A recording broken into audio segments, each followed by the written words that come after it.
Welcome back, everyone. Lots going on as always, so let's just jump right in. Let's start with Ukraine. Things seem a bit tense between Kyiv and Washington.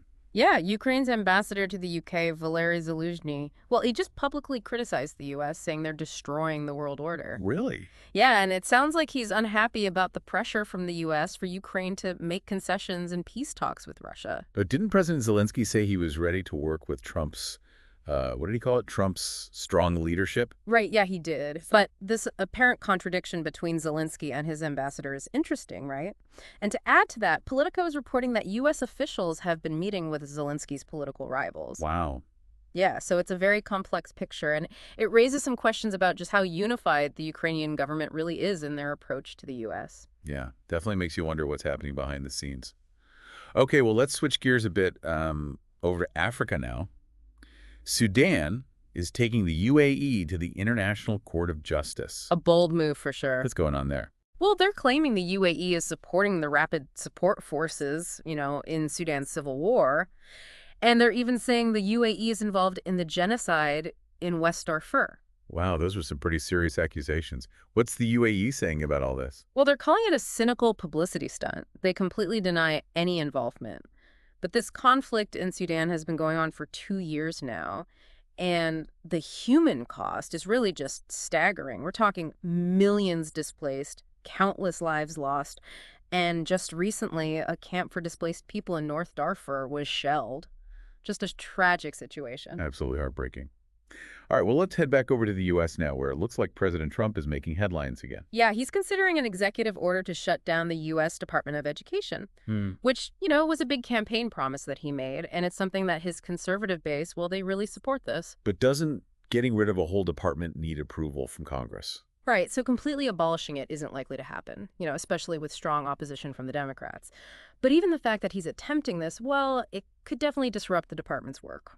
I see, so let's talk about that. What does the Department of Education even do?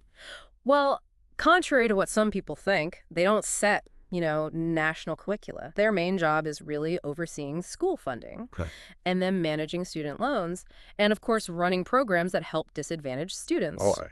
All of this on a budget of $238 billion. Wow. With a staff of about 4,400. Still probably a tiny fraction of the whole federal budget, though, right? Less than 2%.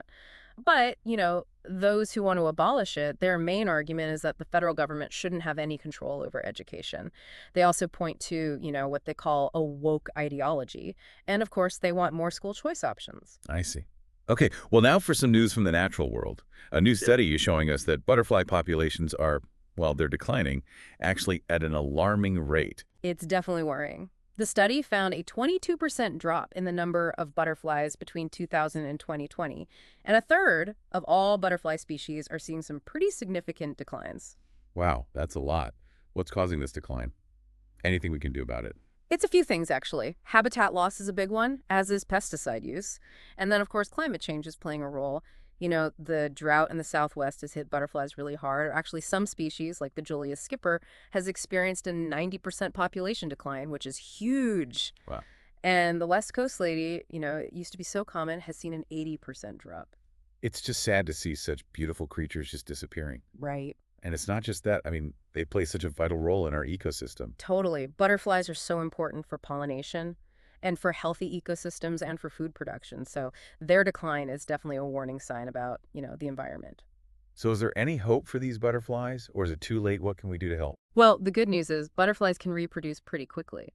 So with the right conservation efforts, they can definitely bounce back. Things like planting wildflowers, cutting back on pesticide use, even just, leaving a patch of your yard unmowed can make a difference. So it's a good reminder that even small actions can help. Yeah. All right, let's move over to Germany now, where 5 members of a far-right group were just jailed for plotting to overthrow the government. This group, well, they were inspired by the Citizens of the Reich movement and also QAnon conspiracy theories. And they had a pretty scary plan, actually. They wanted to kidnap the health minister and then sabotage the power grid, basically spark civil war. Wow. They were even prepared to kill the minister's bodyguards. That's terrifying. Makes you realize how fragile democracy can be. Absolutely. And the German government is taking this very seriously. It shows their commitment to, protecting democracy and their citizens.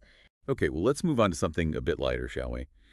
A World War II bomb was found on the tracks at Gare du Nord station in Paris, which caused a lot of travel disruptions. Imagine all the cancellations and delays, people trying to catch their trains, including the Eurostar. Must have been chaotic. Yeah, absolutely. And they found this just during some routine overnight work. Crazy, right? Just a bomb from World War II sitting there on the tracks. Thankfully, they discovered it and dealt with it safely. Okay, well, from bombs to, well, accidental bombings. South Korea is dealing with an incident where two of their KF-16 fighter jets accidentally dropped bombs in a civilian area. Yeah, during a military exercise, it seems like the pilot just put in the wrong coordinates. Oh no, did anyone get hurt? Yeah, 15 people were injured, two of them seriously, and a church and some houses were damaged. But thankfully, authorities are working to make sure there aren't any, unexploded bombs left, and they're providing compensation to those who are affected. But this does kind of raise some concerns about the risks of these kinds of exercises, especially with a joint drill with the U.S. forces coming up. I see. Okay, well, now let's talk about some trade news.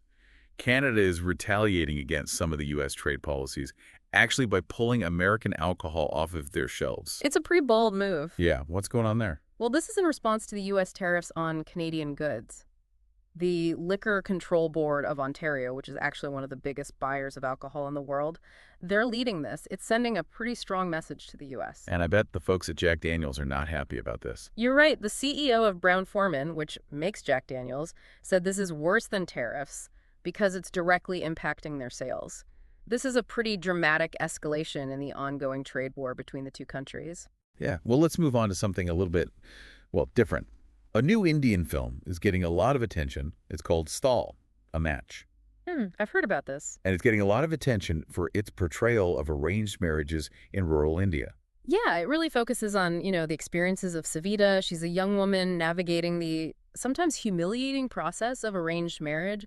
The film highlights, the objectification many women face, just being scrutinized by potential grooms and their families. So it sounds like it tackles some really important social issues. It does, and Saul, a Match, has received critical acclaim for its, realism, and also the casting. They used first-time actors from the village where they filmed it. So it's prompting some important conversations about gender roles, societal expectations, and the need for change. I see. Well, while the U.S.-Canada relationship is, well, let's just say strained, it seems Mexico is taking a very different approach. Mexican President Claudia Sheinbaum is being, well, commended, actually, for her skills in diplomacy when it comes to the whole trade situation with the U.S. It's pretty interesting to see the contrast. Trump postponed tariffs on Mexico and specifically cited his good relationship with Sheinbaum.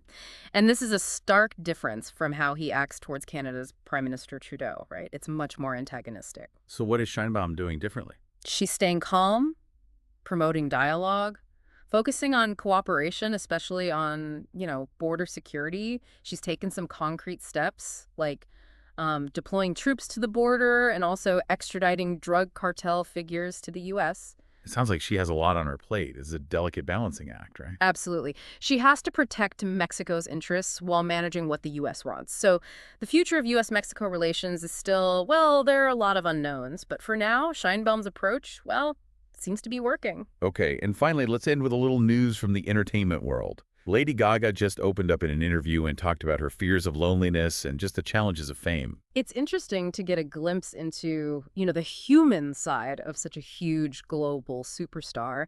She talked about feeling isolated even with all the fans she has and how fame can really affect mental health. But she also shared the story of her engagement to Michael Polanski and really emphasized, the personal meaning behind the proposal and her unique, get this, blade of grass engagement ring. That's sweet. And she's got a new album coming out, right? Yeah, mayhem. It's supposed to be a return to her pop roots, which she says was inspired by Polanski. The themes of the album seem to really reflect her personal journey, especially her struggle with, well, reconciling her public and private life. One of the songs is even called Perfect Celebrity, and it explores her anger towards fame. Sounds like it's going to be a powerful and introspective album. It's great to see her finding peace and owning her artistry. And that wraps up part 1 of today's News Roundup. We'll be right back with more headlines in just a moment. Welcome back, everyone. Still lots to get through. So let's jump right back in. Looks like President Trump's foreign policy decisions are, well, facing quite a bit of scrutiny right now. Yeah, some people are really questioning his approach, especially with all these international issues going on. Right. I've heard about his engagement with Hamas, Yeah. that group that the U.S. designates as a terrorist organization. Yeah. I mean, isn't that a huge shift from, how the U.S. has dealt with them for decades? It is, and some people are saying this is really bold, but others are saying it's hypocritical and, well, maybe even dangerous. And, he's even issued what he calls a last warning to Hamas. He's demanding they release those American hostages in Gaza, and he's threatened, well, some serious consequences if they don't. So, yeah, it's definitely a risky move. It sounds like it. And his approach to Ukraine is also causing some tension. I mean, he's suspended arms shipments. He's paused intelligence sharing. He's even publicly criticized Zelensky. And while all this is making our European allies pretty nervous. Yeah, he seems to be putting pressure on both Ukraine and Russia to get them to, come to the negotiating table. But it's not really clear what he's asking of Putin. And with Ukraine's ambassador to the UK accusing the US of siding with Russia, well, it's a very confusing situation. It sounds like every move on the international stage has these huge implications. Yeah, for sure. Well, speaking of high stakes, what's happening with the trade war between the U.S., Canada, and Mexico? Okay, so after he put those tariffs on goods from both Canada and Mexico, Trump offered a 1-month exemption for cars. Oh, really? Yeah, it seems there was pushback from U.S. car manufacturers, and the stock market took a bit of a dip. Okay. But this is kind of a familiar pattern for him. He makes a bold move, disrupts things, and then negotiates from, well, a position of strength. This classic Trump. Yeah. But it's fascinating to see how differently Mexico and Canada are reacting. I mean, President Sheinbaum is getting a lot of praise for her diplomacy, staying calm. But Prime Minister Trudeau is taking a much more confrontational approach. It's like they're using totally different strategies. Mexico seems to be trying to, get on the U.S.'s good side by just going along with things. But Canada's, pushing back, which could actually make things worse. So only time will tell which approach is going to be more effective. Yeah. Well, it seems like every country is having to adjust to this new world order. Right. And speaking of which, it looks like Finland and Sweden are experiencing both, the pros and cons of their recent NATO membership. Their decision to join was spurred by Russia's invasion of Ukraine. And it seems like it's already having an impact. Definitely. Their defense industries are getting access to new markets, new contracts, and Right. they're benefiting from the increased defense spending from, well, other NATO members who are concerned about the Russian threat. But of course, it also means they're now more involved in this, this web of global alliances and, well, potential conflicts. It's a good reminder that, a global crisis like the war in Ukraine, well, it creates these ripples that really affect countries all over the world. Yeah. Okay, well, meanwhile, back in the U.S., a different kind of crisis is unfolding.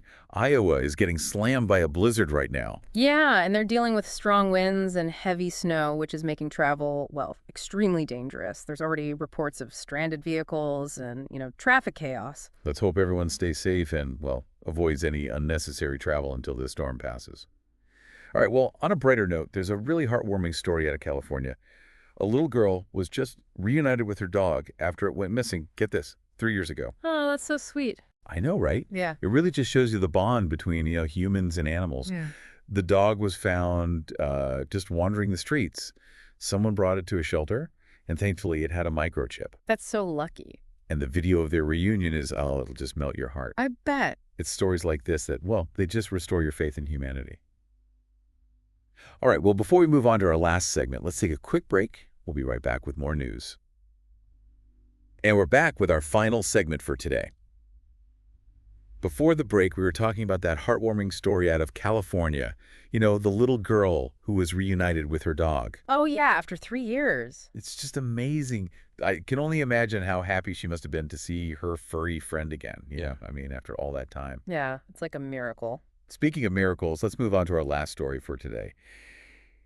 And this one really shows, well, the strength of the human spirit. It's a good one. We've covered a lot of heavy topics today, so let's end on a positive note. And this story comes from the world of medicine, actually. Researchers have made a pretty big discovery in the fight against cancer. This is the kind of news that gives people hope, It reminds us that we're capable of amazing things. I agree. And, it's easy to forget that behind these big scientific breakthroughs, there are a lot of people working really hard. So true. Countless hours of research, collaboration, and just well, this drive to learn and make things better. Yeah. Hmm. Well, that's all the time we have for today. We covered a lot from, well, global tensions to, heartwarming stories and new discoveries. It's been quite the roller coaster of emotions. It has. And it's always a privilege to, well, to unpack these stories and share some insights. I agree. Well, thanks everyone for joining us on this journey through the news. Remember to stay informed, stay engaged, and we'll be back tomorrow with another episode.